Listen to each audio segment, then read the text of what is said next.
نفتح الملف ونتكلم على العراق والأردن. جمال مبارك، توقعاتك المباراة شنو راح تكون؟ هذا بالنسبة لي أصعب مباراة في كأس آسيا صراحة. يمكن تكون من أجمل المباريات. من أجمل المباريات جماهيريا، بادية قبل المباراة 3 4 أيام منطحوا مع بعض هذه المباراة. الأعصاب تشوفها وإن شاء الله تكون مباراة جميلة وحلوة وحبية بين إخوان. ديربي، الجماهير موجودين هني، اللاعبين خالد أيضا كذلك طلعوا نجوم في هذه البطولة، سواء من الأردن سواء من منتخب العراق. فأتوقع خالد باكر المباراة راح تكون صعبة على الفريقين 100%.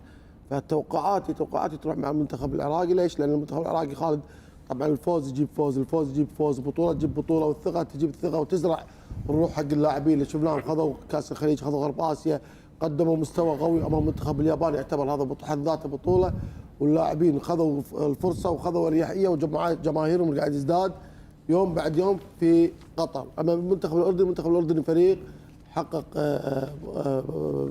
مباراة أمام منتخب كوري، مباراة كبيرة، وعنده 3 لاعبين مميزين خالد من أخطر اللاعبين، التعمري، يزن والمرضي، علي المرضي. اي علي المرضي. فخالد هذول لاعبين مميزين. احنا دائما نسولف عن اكرم ويا معز ويا هيدوس والمعز. احنا لازم نشوف الثلاثي اللي مالت المنتخب الاردني، لاعبين مميزين ويعملون لك خطوره ويعملون لك الفارق. ايضا عندهم المهارات الفرديه، السرعه والقوه والروح، تشوفهم يروحون بالخلف ويردون بالهجوم على هجمات مرتده. وعندهم ايضا التعمري خالد يمتلك عنده روح غير طبيعيه، وحتى يعني قيادي داخل الفريق، اللاعبين كل من يسمع كلامه. وكذلك الروح موجوده في المنتخب العراقي. مباراه خالد راح تكون مباراه فنيه، قوه، روح لاعبين، روح موجوده، بس المهارات الفرديه هي باكر راح تحسم المباراه. فاتوقع فيها ممكن المنتخب العراقي راح يفوز. ياسر، طبعا حتكون مباراة بعتقد كبيرة بين كلا المنتخبين، يعني كلا المنتخبين في البطولة فقط يعيشوا في أحلى الظروف. ما قبل البطولة كان في كثير من المشككين، إن كان على مستوى المنتخب الأردني كان عم بخسر في المباريات الودية، وإن كان على المنتخب العراقي اللي كان عم بيشككوا في قدرات المدرب من خلال التبديلات، من خلال دائما عم بجيب لاعبين جداد. كان في هناك بعض التشكك، ولكن لما دخلوا البطولة المنتخب العراقي أثبت أنه منتخب كبير، منتخب يعرف يتعامل مع البطولات الكبرى من خلال الفوز بمبارياته. يعني المنتخب العراقي كان عم بيمشي خطوة، وحتى بالتغييرات أثبت أنه المنتخب العراقي أفضل. المنتخب الأردني المباراة الأخيرة هي اللي عملت لغط، هي عملت نوعا ما يعني إحباط لدى الجمهور، أنه نحن كان ممكن أن نفوز، رغم أنه مثل ما نفتح الماضي أنه هو اختار مسار، من حقه كمدرب يختار مسار، بس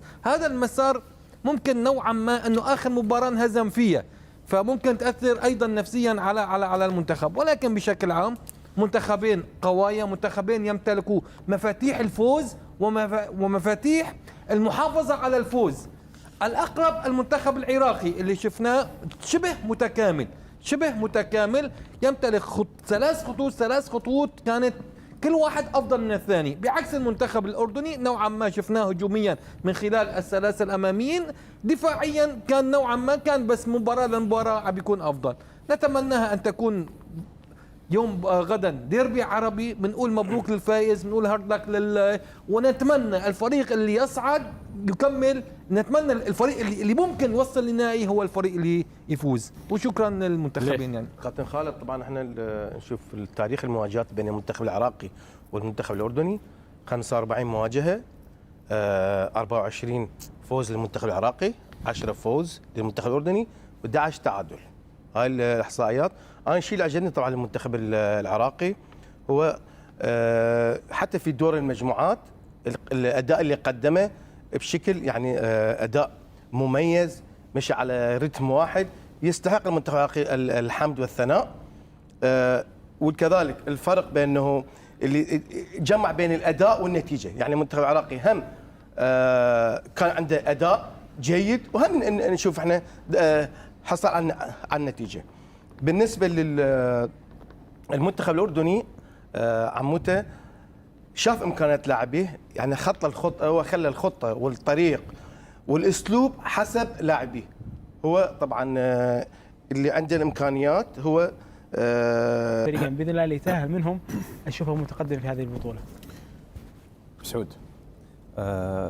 اخوي خالد، انا اتوقع ان بكره المباراه ما راح تخلص ب 11 لاعب ب 11 لاعب، من قوه الالتحامات اللي راح تبين، مؤشرات تبين من اليوم مثل ما ذكروا الاخوان.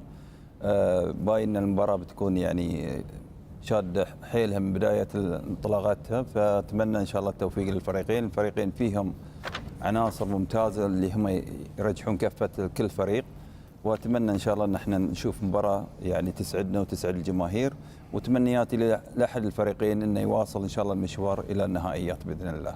موفقين ان شاء الله. عبد الله جاسم. خالد، مباراة صعبة. اللغط اللي حصل للفريق الأردني في المباراة الأخيرة هو من اختار هذا المستوى وهذا الطريق بإرادته. الفريق الأردني يا خالد إذا بنلاحظ السنوات الأخيرة ارتقى مستواه الفني للأفضل. الفريق العراقي يا خالد، يعني إذا بنقارن بين الفريقين يا خالد قدموا مستوى لا يقال عنه مفاجأة. الفريق العراقي فاز على الفريق المرشح الأول الياباني، والفريق الأردني تعادل مع المرشح الثاني. فبالتالي احنا يا خالد يعني نقدر نقول اليوم يعني من الصعب أي محلل يقدر يعطي تقدم لفريق على آخر. يعني ما تقدر يعني ترجح فريق العراق على الأردن. نعم. أو العكس. فالفريق العراقي يملك عناصر جيدة وقدم مستوى رائع من خلال حصولها أيضا على بطولة الخليج النسخة الأخيرة، وأيضا من خلال تقديم المستوى الفني الرائع في هذه البطولة. فوزه على اليابان وتعادل الأردن على الفريق الكوري أكبر دليل على أن الفريقين قاعدين يقدمون مستوى، وهم الفريقين يمكن العربيين الوحيدين اللي قابلوا أقوى فرق البطولة لحد الآن في المواجهات الصعبة. فأنا أروح مع 50-50 للفريقين. نشأت، شو تقول حق لاعبين؟ والله ابو جاسم يعني اكيد هم هسه انا اعرف متاكد انهم هسه نايمين، بس اعتقد رساله توصلهم الصبح. مباراه باكر تختلف عن مباراه اليابان. صحيح. تختلف عن مباراه المجموعه كلها. كان في سلبيات في المباراه الثلاثه، لكن احنا ما تكلمنا وما تطرقنا للسلبيات، وكان دورنا مهم جدا انه نظهر الايجابيات، والايجابيات هي بحد ذاتها ال9 نقاط هذه تسد، يعني تسد كل السلبيات. مباراة غدا ما تخضع لا للتكتيك ولا لجمل تكتيكية كثر ما انه تخضع للحماس والروح. انا في وجهة نظري الفريق اللي عنده شخصية واللي يقدر يتمالك نفسه داخل الملعب، يقدر يعمل كنترول على نفسه في الملعب، قادر انه ياخذ المباراة. المباراة ما راح تكون سهلة لا للأردن ولا العراق. وانا اعتقد بدت هذه المباراه مثل ما قال ابو خالد، المباراه بدات قبل يومين من التصاريح، اذا كان الشحن الجماهيري وحتى بالاعلام. اكيد اللاعبين يعرفون وضعهم ويعرفون انه منو خلفهم، واحنا شاهدنا في بطوله الخليج وحتى شاهدنا في بدايه كاس اسيا ونشاهد. نعم. الزحف الجماهيري الكبير. نعم. ان شاء الله راح تكون نتيجه لصالحنا ذا. عثمان، ان شاء الله رسالتك للاعبين. يعني شوف، هو يعني على الاغلب المشاكل السابقه اللي كانت متواجده في المنتخب الوطني ممكن بكره كلها تنحل باذن رب العالمين. كل المشاكل السابقه وكل المعيقات اللي كانت قبل بطوله اسيا هذا كله ان شاء الله بيلتغي باذن رب العالمين في نجاح اللاعبين في مباراه غد. زائد انه بيقدروا اللاعبين بكره يعملوا انجاز تاريخي لهم ويدخلوا في التاريخ، لانه نوصل دور الثمانيه بيكون انجاز حقيقي. طبعا اكيد موضوع الضغوطات النفسيه على المنتخب العراقي اكثر، لانه بتعرف موضوع السوشيال ميديا يعني كان فيه كثير توترات وفي قوه، فهذا الموضوع لازم نستغله اكبر استغلال احنا في الملعب، ولازم نحيد الجمهور العراقي بطريقه محترمه جدا. موضوع الاحترام لازم يكون عالي جدا للمنتخب العراقي، لكن بدون متعه بصراحه، يعني عشان نكون واضحين ما في متعه بكره، بدناش نستمتع، وانا متاكد برضه العراق ما راح يستمتعوا. بهمنا النتيجه بكره اهم من كل شيء. فالموضوع انك تلعب 200% و300% هذا اكيد مليون في المية، اللي مش لازم تبخل في اي يعني نقطه عرق من جهدك من اول ثاني لاخر ثاني. كل لحظات المباراه اللاعبين بكره مطالبين يكونوا مركزين 100%. هذا الحكي بده هدوء وبده صبر وبده شخصيه محترمه، ولازم نظهر للجميع انه احنا بنستحق التواجد في هذا الدور ونستحق بالتواجد لادوار قادمه باذن رب العالمين، وبنقدر بعديها بدون حكي كثير نكون احنا متواجدين ونكون احنا بشخصيه الفريق اللي احنا دائما كلنا بنطمح له باذن رب العالمين. طيب نروح لمؤتمر